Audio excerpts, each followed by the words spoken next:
Welcome to Blu Dream Health Collective, where we talk about real health as well as chronic illness, self-care, mental health, and other interesting and educational topics. I'm the host, Misty Blue, a biomedical science major and a chronic illness warrior.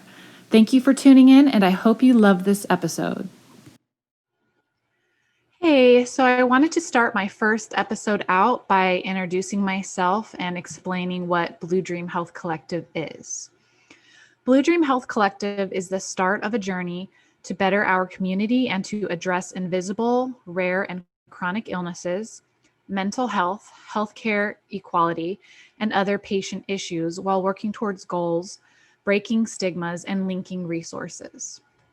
I'm Misty Blue, the founder of Blu Dream Health Collective from mistybluedream.com. Blu Dream Health Collective aims to address health stigmas, medical bias, healthcare inequality, body positivity, medical treatments and advancements, as well as other important topics with healthcare providers, authors, health advocates, and experts. Blu Dream Health Collective is only a seedling with hopes to sprout and grow with others in the healthcare community. The goal is to provide resources, support, education for patients, loved ones, and physicians, and to help individuals find a sense of community and to feel seen and heard. This platform will encompass a digital magazine, podcast, blog, and community.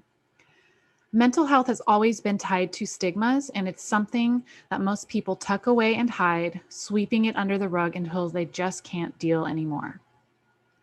This results in self-medicating, isolation, low self-worth, anger, and loss of control.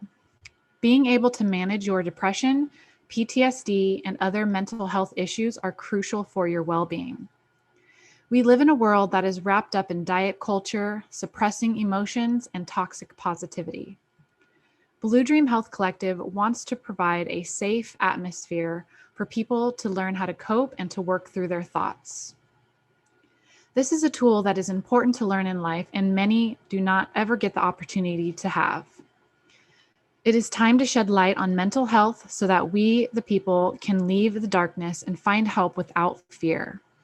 Mental health needs to be addressed before it becomes critical or too late. Education is such a valuable tool for self-care and health management. Patients often leave the doctor's office feeling lost, scared, and confused. Personally, I was diagnosed with postural orthostatic tachycardia syndrome at the age of 18, and I had no idea. I only remember this due to the documentation that was provided in my medical records while I was digging through that as an adult. Being a young patient at that time, and before what the internet has become today, I had absolutely no idea about POTS, and I had no idea how to manage it. Therefore, I didn't.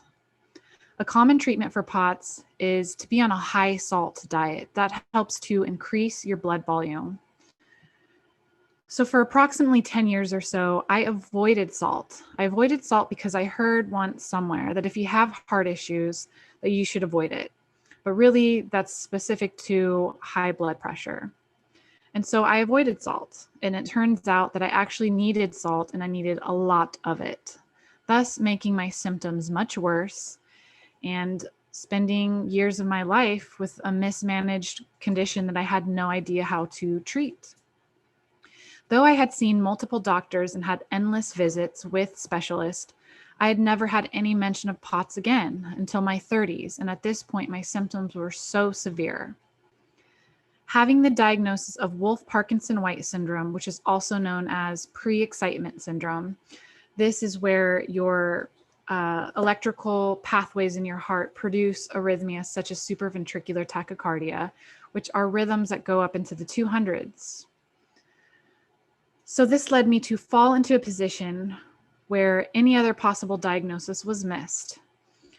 Every time I would go to the ER, I was told, oh, your heart rate is fine, go home. No medical provider thought to suspect that there could be more than this one particular issue. This led me to having a long list of health concerns that were lurking in the shadow of my primary diagnosis for most of my life. This oversight caused me to miss out on proper management of my health, leading to even bigger medical issues. Professor Rodney Graham once said, "No disease in the history of modern medicine has been neglected in such a way as Ehlers-Danlos syndrome."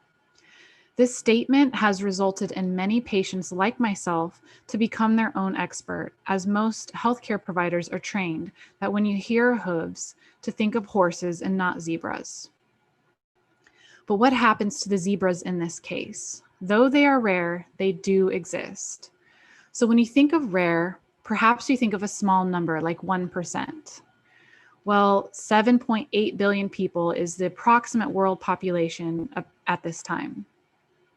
78 million is approximately 1% of the world's population. Let's get even more rare. What about 0.01% of 7.8 billion? That's 780,000. So that's still a lot of people. I mean, at that point, you're close to a million right there. So even though you might think of that number, the world population is a small number, it's still people, and it's still people who matter. So according to healthline.com, 12 million people are affected by medical diagnostic errors each year. An estimated 40,000 to 80,000 people die annually from complications with these misdiagnoses. Women and minorities are 20 to 30% more likely to be misdiagnosed. This means that approximately 1 in 20 are misdiagnosed. We have to do better than this. As we come together in our community to raise awareness, education, and advocacy, we can aim to prevent fewer patients from falling through the cracks. A collective mission from patients, caregivers, loved ones, and healthcare providers should be to find solutions and to reduce medical error. Once again, education is it's so valuable and it's vital to bridging the gap. I hope to have many guests, contributors, and collaborators to share their expertise and knowledge on the important healthcare topics that exist today. Together, we can unite and we can find common grounds with the mutual goal to all live our best lives. This grassroots style of building a stronger foundation in the healthcare world can benefit from those who walk after us. It is up to us to make a difference and to be the change. Little by little, all of our voices add up to be a strong, beautiful sound that will pave the way for future generations. So thank you for listening and checking out my first episode. It is short and sweet, but I just wanted to introduce myself as well as Blu Dream Health Collective, and I look forward to many amazing episodes to come. Please be sure that you subscribe to the blog, which is bludreamhealth.com, where you can find additional links and information on this episode. You can also check out the digital magazine on our website, as well as find us on Patreon, where you can be a supporter.